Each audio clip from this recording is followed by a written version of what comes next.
할렐루야! 오늘 말씀은 디모데후서 4장 7절로 8절의 말씀입니다. 제가 봉독하도록 하겠습니다. 나는 선한 싸움을 싸우고 나의 달려갈 길을 마치고 믿음을 지켰으니 이제 후로는 나를 위하여 의의 면류관이 예비되었으므로 주 곧 의로우신 재판장이 그날에 내게 주실 것이며 내게만 아니라 주의 사모하심을 사모하는 모든 자에게도니라. 아멘. 오늘 본문을 보면 사도 바울은 자기 자신을 달리기 선수에 비유하고 있습니다. 더 나아가 바울은 모든 그리스도인들을 달리기 선수가 되어야 한다고 초대하고 있습니다. 고린도전서 9장 24절에서 25절의 말씀 봉독하도록 하겠습니다. 운동장에서 다름질하는 자들이 다 달릴지라도 오직 상을 받는 사람은 한 사람인 줄 너희가 알지 못하느냐. 너희도 상을 받도록 이와 같이 다름질하라. 이기기를 다투는 자마다 모든 일에 절제하나니 그들은 썩을 승리자의 관을 얻고자 하되 우리는 썩지 아니할 것을 얻고자 하노라. 달리기 경기는 바울 및 그 당시 사람들에게 매우 익숙한 소재입니다. 특별히 고린도 교회 성도들에게는 더욱 그러한데요. 왜냐하면 올림픽이 개최되는 아테네가 바로 고린도 근처에 있었기 때문입니다. 신호가 울리기 전의 긴장감, 달리기를 하는 선수들의 힘찬 움직임, 군중들의 환호와 마침내 승리자가 받는 영광의 면류관은 그들에게 있어서 결코 낯설지 않았습니다. 그러나 바울은 경기를 보고 즐기는 것만으로 만족하지 않았습니다. 그는 지켜보는 관중에 머물렀던 성도들을 출발선에 세워서 준비 자세를 시키고 신호가 울리면 상을 받을 생각을 하며 힘껏 달리라고 이야기합니다. 경기를 앞두고 출발 신호를 기다리는 선수에게는 결승선 외에 다른 어떤 생각도 그를 틈타지 않을 것입니다. 모든 촉각을 곤두세워서 누구보다 먼저 박차고 나갈 생각에 선수들은 몸을 긴장시킵니다. 경기에 참여한 선수들이 다 한 곳을 바라보고 온 힘을 다해 뛸 수 있는 것은 목표를 향해 성공적으로 달리면 승리의 면류관이 그들을 기다리고 있다는 사실을 알기 때문입니다. 만약 출발선에 선 경기자들에게 상금과 동일한 금액의 돈을 준다고 이야기하면서 경기를 포기하라고 하면은 그들이 뛰지 않을까요? 결코 그렇지 않습니다. 결승 지점이 분명한 사람은 다른 가치에 흔들리지 않습니다. 우리에게도 운동회나 체육대회 때 숨이 턱끝까지 차오를 정도로 뛰어본 경험이 누구에게나 있을 것입니다. 소풍 가기 전날이 가장 설레는 것처럼 출발 지점에서 손을 땅에 대고 서 있을 때 가장 심장이 두근거립니다. 우리는 이러한 선수의 마음으로, 선수의 긴장으로 우리의 삶을 대해야 합니다. 이번 사순절이 다시금 일깨워주는 단어가 있다면 거룩한 긴장감입니다. 혹시 마라톤이 어떻게 시작하게 되었는지 알고 계신가요? 마라톤의 유래는 기원전 490년으로 거슬러 올라갑니다. 그리스와 페르시아가 마라톤 평원에서 대전투를 벌이게 되었는데요. 이때 그리스군은 10,000명에 지나지 않은 반면에 페르시아군은 이에 10배나 되는 10만 명을 이끌고 나왔다고 합니다. 이 전투에서 아테네군은 격전 끝에 병력 10만 대군에 이르는 페르시아군을 무찌르고 승리하게 되었습니다. 이 기쁜 승전보를 전하기 위해 그리스의 한 병사는 직접 아테네까지 뛰어가기 시작했습니다. 수천 킬로미터를 뛰어가 결국 아테네에 도착한 그리스 병사는 수많은 시민 앞에서 그리스가 승리하였음을 전하였고 너무 지친 탓에 그대로 쓰러져서 죽음을 맞이하게 되었습니다. 병사는 먼 거리를 쉴 새 없이 달리면서 그 머리에 단 한 가지 생각만을 하였을 것입니다. 어서 내 사랑하는 조국, 내 어머니와 사랑하는 가족이 있는 그 땅에 이 기쁜 소식을 알려야지. 더 이상 두려워하지 않아도 된다고 말해줘야지.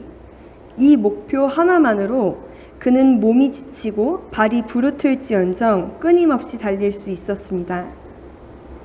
흔히 사람들은 인생을 길에 빗대어서 표현하곤 합니다. 우리의 인생길은 마라톤과 같이 쉴 틈 없이 달려야 할 때가 많습니다. 그래서 때때로 기력이 다 소진되어서 한 발짝도 더 움직일 수 없겠다 생각이 들 때도 있습니다. 물에 젖은 솜처럼 몸과 마음이 무거워질 때 예수님께서는 우리에게 자기 자신을 계시해서 보여주십니다. 사순절 예수님이 가신 길을 나도 걷는 이 시간에 예수님께서 우리에게 진정 원하시는 것은 우리가 우리 곁에 예수님이 계시다는 사실을 알아차리는 것입니다. 단거리 말고 중거리 이상, 그러니까 거리가 긴 경주에는 페이스메이커라는 사람이 있습니다. 페이스메이커는 다른 선수들을 위해 속도를 조율하는 사람인데요. 선수들이 대회에서 좋은 기록을 낼 수 있도록 공기의 저항을 대신 받아주거나 선두에서 이끌어주는 역할을 합니다. 사도 바울은 페이스메이커가 되신 예수님을 이렇게 표현합니다. 빌립보서 3장 13절로 14절의 말씀입니다. 형제들아, 나는 아직 내가 잡은 줄로 여기지 아니하고 오직 한 일, 즉 뒤에 있는 것을 잊어버리고 앞에 있는 것을 잡으려고 표대를 향하여 그리스도 예수 안에서 하나님이 위에서 부르신 부름의 상을 위하여 달려가노라. 우리의 표대는 우리 앞에 계신 예수 그리스도입니다. 예수 그리스도를 표대 삼아서 그분을 바라보고 닮아가며 그와 같은 속도와 복폭으로 달려가겠다는 것이 사도 바울의 고백입니다. 히브리 기자는 예수님이 우리 앞에서 어떤 모습으로 달리셨는지 또한 고백합니다. 히브리서 12장 말씀입니다. 이러므로 우리에게 구름같이 둘러싼 허다한 증인들이 있으니 모든 무거운 것과 얽매이기 쉬운 죄를 벗어버리고 인내로써 우리 앞에 당한 경주를 하며 믿음의 주요 또 온전하게 하시는 이인 예수를 바라보자.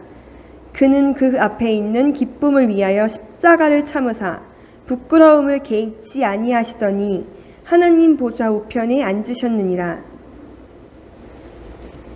예수님은 우리와 똑같은 육체를 입고 이 땅에 오셔서 우리보다 앞선 인생길을 걸어가셨습니다. 예수님의 십자가는 고난의 상징만이 아닙니다. 부활하신 예수님은 하나님 보좌 우편에 앉으심으로 승리의 면류관을 쓰셨습니다. 이렇게 결승선을 이미 미리 통과하신 예수님은 우리를 위해 한 번 더 경주에 참여하셨습니다.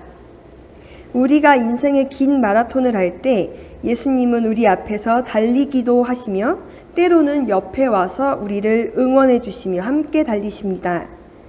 예수님께서 이 땅에 오심은 우리로 하여금 우리도 또한 승리의 면류관을 가질 수 있다는 것을 알려주시기 위함입니다.